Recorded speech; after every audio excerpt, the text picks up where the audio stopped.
Welcome to this explainer. Today, we're pulling back the curtain on the absolute chaos of modern data analytics, and we're going to reveal the massive architectural shifts you need to survive it. If you work in data, you know the drill. It's the classic dashboard wars. Two VPs stalling a meeting because finance built their chart in Excel, sales used Power BI, and surprise, neither number matched. But recently, something fundamentally changed that dynamic. AI has taken that fire of whose chart is right and turned it into an epic inferno, literally like Canadian wildfire smoke. Before AI, sure, the data fire was bad, but it was slow. Dropping large language models and conversational BI onto ungoverned raw data has effectively handed every single stakeholder a flamethrower. So how exactly did AI make our data chaos worse? We have to ask ourselves this crucial question before we can even begin to understand the solution to our data problems. I mean, it seems totally counterintuitive, right? AI is supposed to instantly give us the right answers and make us more efficient, but instead, executive decision-making is grinding to a halt in so many organizations. All right, let's get right into Section 1, the AI Analytics Inferno. Here's the wild part. AI doesn't resolve the dispute over whose numbers are right, it exponentially accelerates it. Think about this, 50 stakeholders, 50 conflicting charts, 5 seconds.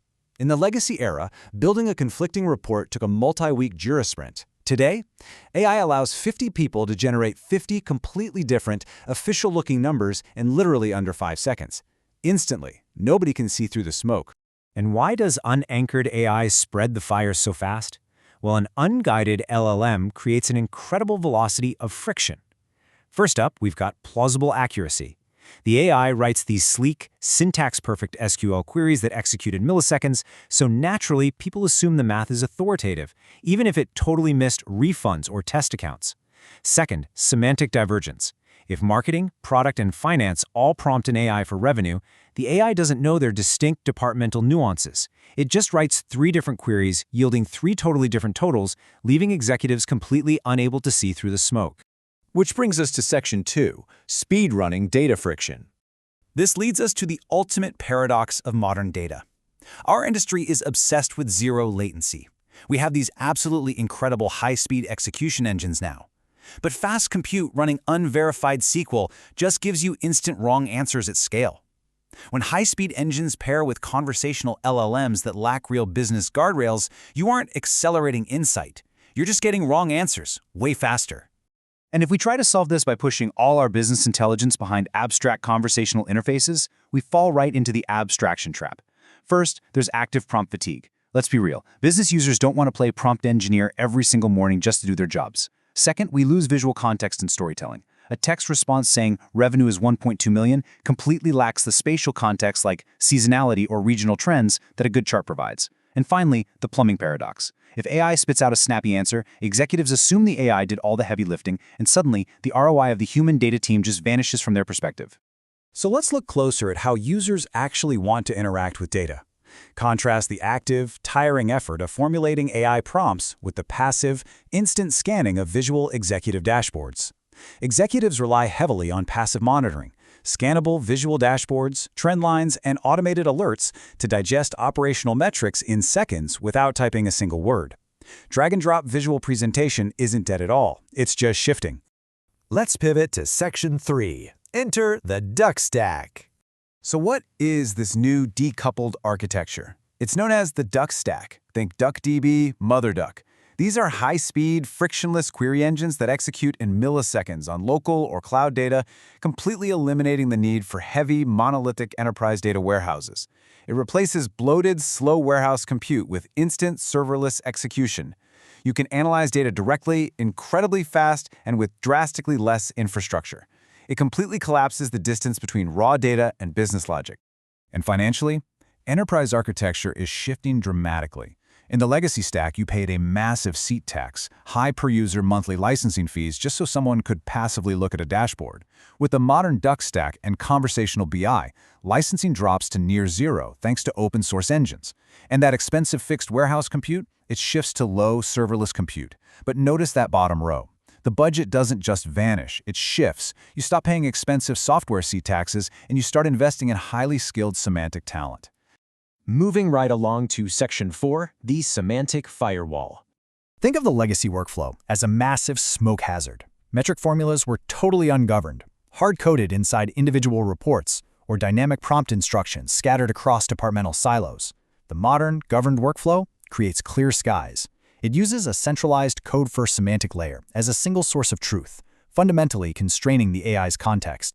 Because really, how do we define accuracy in the AI era?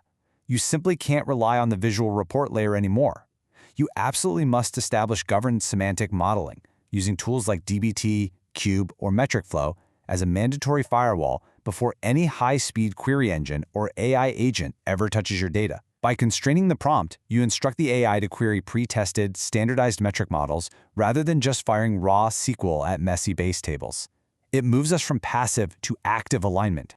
It's really a step-by-step journey now, what we call DD flows. You take raw data, apply context, establish the correct logic, which enables a human or system decision, creating a business flow and ultimately an actionable outcome. It is so much more than just databases now. And this builds a perfectly balanced BI ecosystem. The semantic layer serves as the ultimate bridge. On one side, you have ad hoc, exploratory needs, instant answers to unpredicted questions powered by LLMs and DuckDB. On the other side, you have metric-based, governed needs, trusted KPIs powered by a code-first semantic layer and light visuals. By predefining metrics in code, a spontaneous AI chat, and a static executive dashboard both pull from the exact same mathematical truth. Which brings us to our final section, Section 5, the invisible BI team. Now, this is the elephant in the room. If a non-technical business user can just ask an AI agent for Q2 sales and get an instant, millisecond SQL-backed answer from MotherDuck, it begs this exact question. Why do we still need BI developers at all? Well, the reality is that the legacy dashboard builder, the person who spent their days fulfilling Jira tickets to move pixel-perfect boxes on a canvas, is fading. But they are being replaced by the modern semantic engineer. These developers are the ones building the underlying context, the security, the row-level security policies, and the unified logic in Git repositories so that the AI doesn't hallucinate or leak your sensitive data.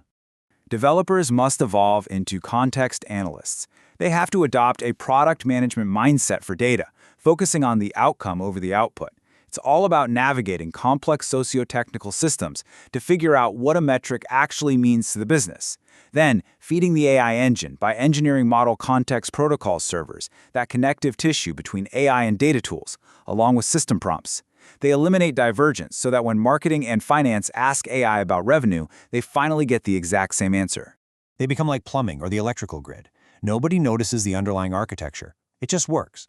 And while this invisible infrastructure is a massive force multiplier for an organization, it introduces a dangerous new reality for the BI team. If the pipes never leak, leadership forgets who installed the plumbing. So, if leadership forgets who built the pipes, because the AI looks so smart on the surface, the invisible BI team must actively prove their ROI to survive this infrastructure paradox. You track trust and accuracy benchmarking aggressively to prove you prevented AI hallucinations. You demonstrate exactly how query latency dropped to milliseconds for cost efficiency. And you highlight the massive time-to-insight velocity you've unlocked for the entire enterprise. As we wrap up this explainer, I want you to leave with this final thought. Are you building just another dashboard, or are you architecting the context for your company's future? The analytics inferno is raging, but the tools to put it out have absolutely never been stronger. Ask yourself, how will your team evolve to build the semantic guardrails that turn this chaos into a strategic advantage? Will you be the ones caught in the smoke, or the ones architecting the clear skies? Thanks for joining me on this explainer, and I'll catch you next time.